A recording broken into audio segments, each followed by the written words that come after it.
प्यारे साथियों, आप सभी का agri by Raj YouTube channel पर हार्दिक स्वागत एवं अभिनंदन करता हूं। अपन ने जो कृषि प्रवेशक का पेपर सॉल्यूशन है वो कंप्लीट कर लिया था।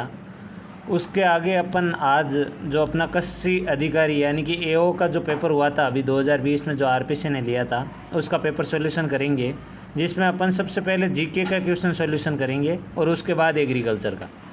तो उस कड़ी में अपना पहला क्वेश्चन जो आज का है जीके का वो आया था, मानसिंह को बिहार का सूबेदार किस वर्ष नियुक्त किया गया था? ऑप्शन 1 1587 ईस्वी, ऑप्शन 2 1588 ईस्वी, ऑप्शन 3 1589 ईस्वी, ऑप्शन 4 1585 ईस्वी। तो इसका आपका सही आंसर था कि 1 यानी कि 1587 ईस्वी में मानसिंह को आपके बिहार का सूबेदार नियुक्त किया गया था।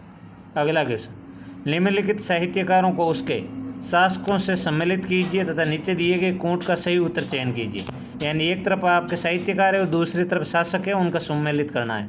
मुनेद नैणसी, महात्मा नरसेन, अत्री या मुन्नी जेता। और दूसरी तरफ शासक है मालदेव, राज सिंह, जसवंत सिंह और राणा कुंभा। तो इसका आपका सही आंसर था दूसरे का जो 3 नंबर, यानी कि जो आपके मुनेद नैणसी है वो जसवंत सिंह के दरबार में थे और आपके जो महात्मा नरसेन है ये मालदेव के दरबार में थे। जो आपके अत्री है वो राणा कुंभा के थे, आपको पता है ये महेश भट्ट के पुत्र थे अत्री। और मुन्नी जेता है ये आपके राय सिंह के दरबार में थे। तो इस प्रकार से आपका सही आंसर था तीसरा। अगला क्वेश्चन, वैदिक यंत्रालय प्रिंटिंग प्रेस कहाँ स्थापित की गई थी? उदयपुर, अजमेर, बीकानेर तथा जयपुर। ये एक अच्छा क्वेश्चन था और नया क्वेश्चन भी था। इसका सही आंसर था आपका अजमेर। अगला क्वेश्चन, निम्नांकित नृत्यों को उनकी जाति से सम्मिलित कीजिए और नीचे दिए गए कोट से सही उत्तर का चयन कीजिए। एक तरफ आपके नृत्य दिए हुए हैं और दूसरी तरफ आपके जाति दी हुई है। तो नृत्य थे राई, मांदड़, चरी और तेरादाली, और जाति थी गुज्जर, कामड़, भील और ग्रासिया। तो आप सभी को पता है जो राई नृत्य है वो भीलों के द्वारा किया जाता है, जो आपका मांदड़ नृत्य है वो ग्रासियों के द्वारा किया जाता है, जो आपका चरी नृत्य है वो गुज्जरों के द्वारा किया जाता है, और जो तेराताली है नृत्य वो कामड़ जाति की महिलाओं द्वारा बाबा रामदेव जी के वहाँ किया जाता है। तो इस आधार पर आपका जो चौथे का सही आंसर था वो था दूसरा, यानी कि 3, 4, 1, 2। अगला 5वां क्वेश्चन था, ढडगी, थाली एवं खेराड़ी उपबोलियाँ राजस्थान की किस बोली से संबंधित है? मेवाड़ी, मारवाड़ी, ढूंढाड़ी या मेवाती। तो इसका आपका सही आंसर था 5वें में दूसरा, यानी कि मारवाड़ी।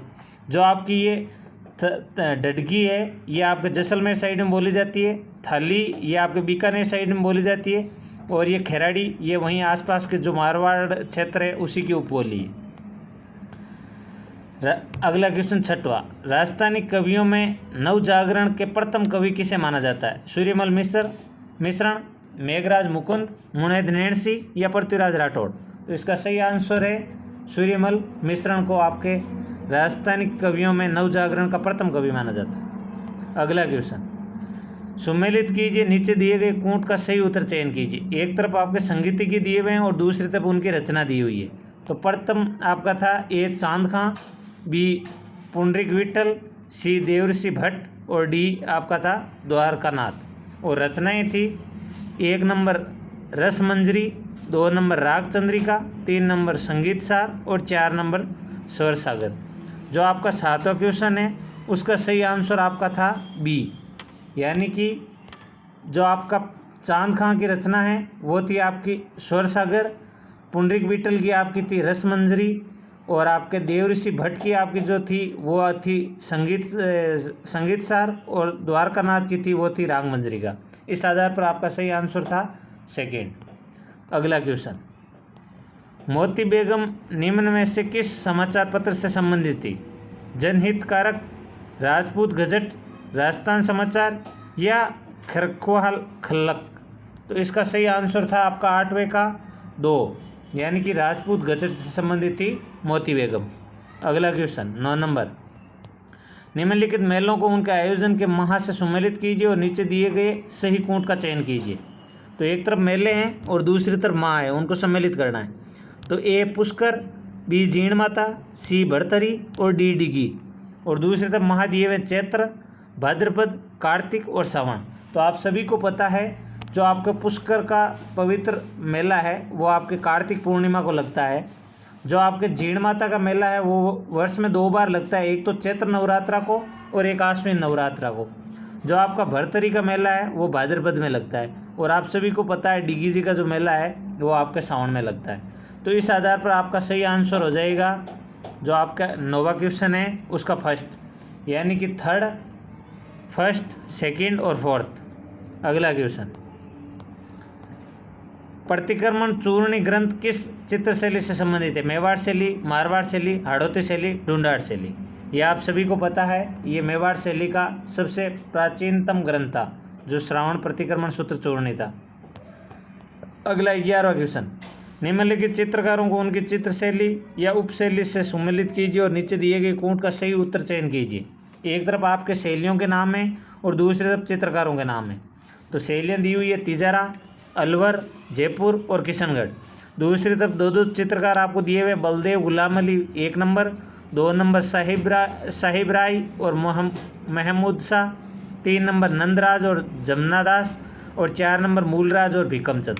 तो इसमें जो आपके ये जो बलदेव और गुलाम अली है ये आपके अलवर के थे, साहिब राय और मोहम्मद शाह ये आपके जयपुर के थे, नंदराज और जमुना दास है ये आपके तिजारा के थे और जो मूलचंद और भीकमचंद है ये आपके किशनगढ़ के थे।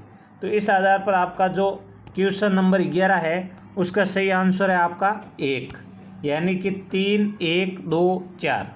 अगला क्वेश्चन, मेवाड़ प्रजामंडल का अस्थायी कार्यालय कहाँ स्थापित किया गया? चित्तौड़गढ़, उदयपुर, अजमेर, भीलवाड़ा। ये बहुत अच्छा क्वेश्चन था, यानी मेवाड़ प्रजामंडल का अपने को कार्यालय तो पता है, लेकिन इसका अस्थायी कार्यालय जब अपना स्थायी कार्यालय स्थापित किया गया था उससे कुछ समय पहले अजमेर में इसका अस्थायी कार्यालय स्थापित किया गया था, वही क्वेश्चन पूछा गया था। तो मेवाड़ प्रजामंडल का अस्थायी कार्यालय आपका अजमेर में था, यानी 12वें का आपका सही आंसर है 3, यानी कि अजमेर। अगला क्वेश्चन, डाबी के किसान आंदोलन में झंडा गीत गाते गाते राज्य पुलिस की गोली से कौन शहीद हुए थे? रूपा जी बाकड़, कृपा जी धाकड़ या नानक जी भील या बालमुकुंद पीलवा। तो 13वां का आपका सही आंसर था 3 नंबर, यह नानक जी भील है जो झंडा गीत गाते हुए आपके शहीद हुए थे। अगला क्वेश्चन, निम्नलिखित में से कौन सा साक्ष्य हल्दीघाटी के युद्ध में महाराणा प्रताप की विजय मानता है? यानी महाराणा प्रताप की विजय कौन सा साक्ष्य हल्दीघाटी के युद्ध में मानता है? राजप्रशस्ति साक्ष्य, राजप्रकाश साक्ष्य या जगदीश मंदिर प्रशस्ति साक्ष्य या ये सभी। तो इसका सही आंसर है आपका ये सभी। इन सभी में महाराणा प्रताप की हल्दीघाटी के युद्ध में विजय मानी गई है। अगला क्वेश्चन 15वां, महाराणा मानसिंह की मृत्यु कहाँ पर हुई थी? Option 1 Bengal, option 2 Bihar, option 3 Orissa और ऑप्शन 4 महाराष्ट्र। आप सभी को पता है मानसिंह बंगाल के भी गवर्नर रहे थे, बिहार के भी रहे थे, उड़ीसा के भी रहे थे। तो इसमें पूछा मानसिंह की मृत्यु कहाँ पर हुई थी? तो आपके 15वें का जो सही आंसर है वो है नंबर 4, यानी कि महाराष्ट्र में जो मानसिंह की है वो मृत्यु हुई थी।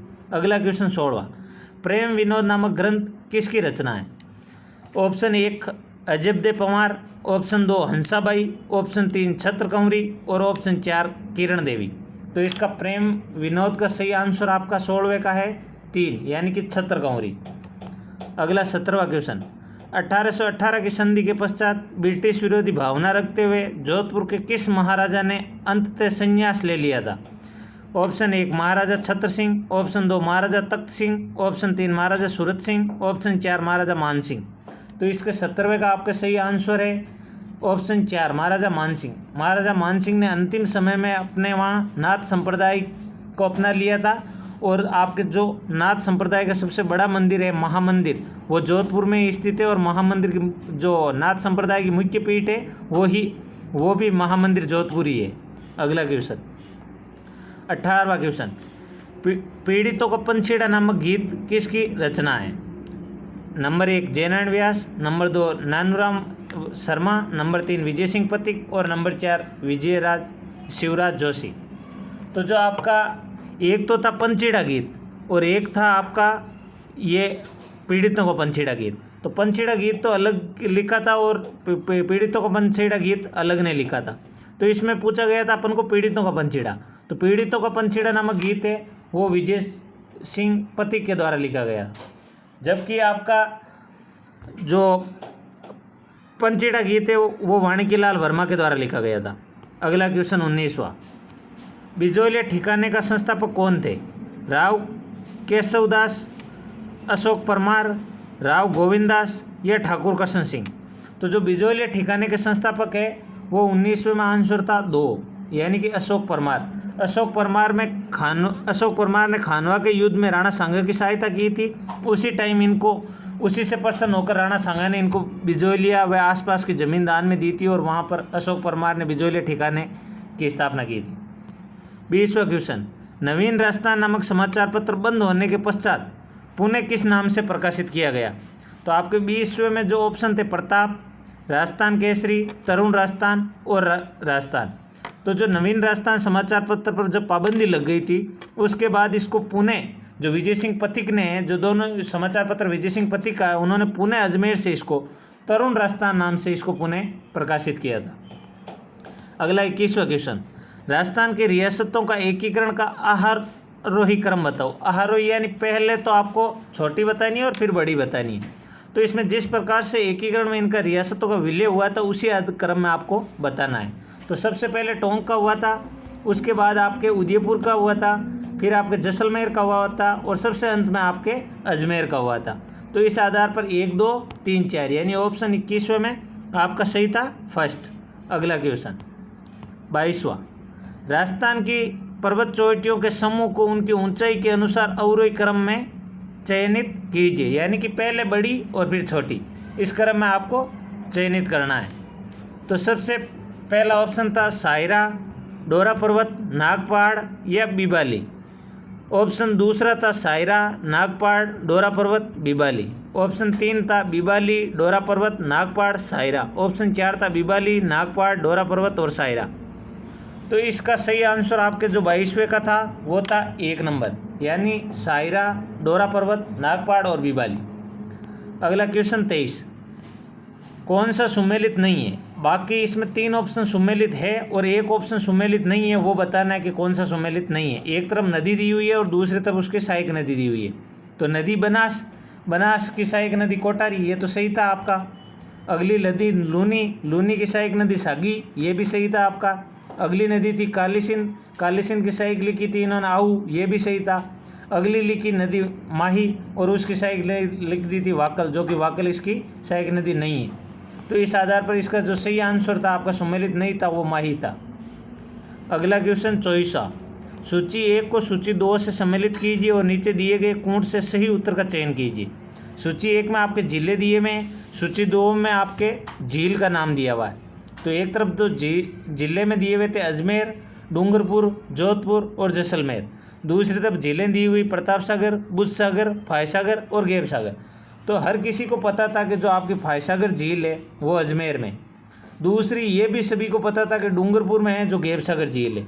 और इसने चकराने के लिए ऑप्शन भी इसी प्रकार से दिए थे। दूसरा और तीसरे ऑप्शन पर अपन पहुंच गए थे कि ए में 3rd आएगा, बी में 4th आएगा। लेकिन अब जिसको पता था कि जो आपकी बुद्ध झील है वो जैसलमेर में है और जो आपके जोधपुर में है वो प्रताप सागर झील है, तो इस आधार पर अजमेर में आपकी फाय सागर हो गई, डूंगरपुर में आपकी गेब सागर हो गई, जोधपुर में आपकी प्रताप सागर हो गई और जैसलमेर में आपकी बुद्ध सागर हो गई।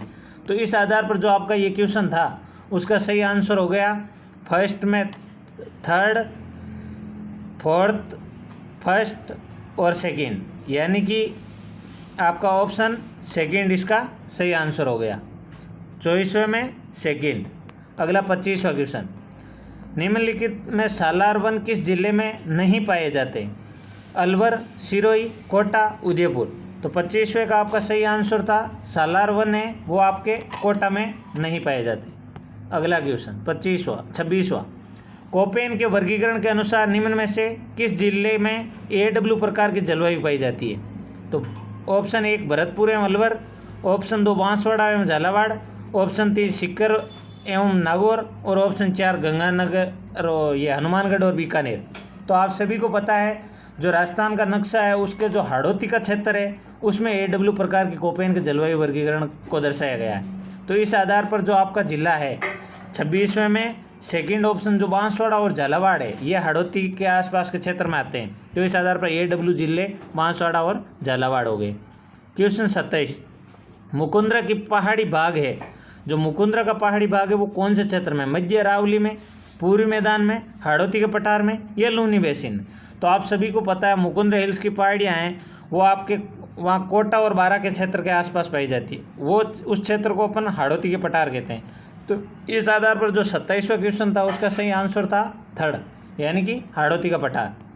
28वां क्वेश्चन, कौन सा सुमेलित नहीं है। एक तरफ आपको दिया हुआ था नदी का नाम और दूसरी तरफ उसका उद्गम स्थल दिया हुआ था। तो बेड़च नदी गोगुंदा की पहाड़ियों से निकलती है, ये सही था। गंभीरी नदी जावद पहाड़ी से निकलती है, ये भी सही था। बाणगंगा नदी बैराट की पहाड़ियों से निकलती है, ये भी सही था। जबकि जो माही नदी है वो खमनौर की पहाड़ियों से नहीं निकलती है। माही नदी है वो आपके यूपी से इसका उद्गम होता है और मेंध झील से होता है, तो इस कारण इसका सुमेलित नहीं था, वो माही नदी थी। अगला क्वेश्चन 29वां, 2011 की जनगणना के अनुसार राजस्थान के किस जिले में ग्रामीण लिंगानुपात 1000 से अधिक है। तो ऑप्शन थे पाली, राजसमंद, डूंगरपुर और जालोर। तो इसका सही आंसर था आपका जो ग्रामीण लिंगानुपात 1000 से ऊपर है वो पाली का था। तो अगला 30वां क्वेश्चन और आज का अंतिम क्वेश्चन, उसके बाद जो आपके बचे हुए 30 क्वेश्चन है वो अगले अपन वीडियो में करेंगे।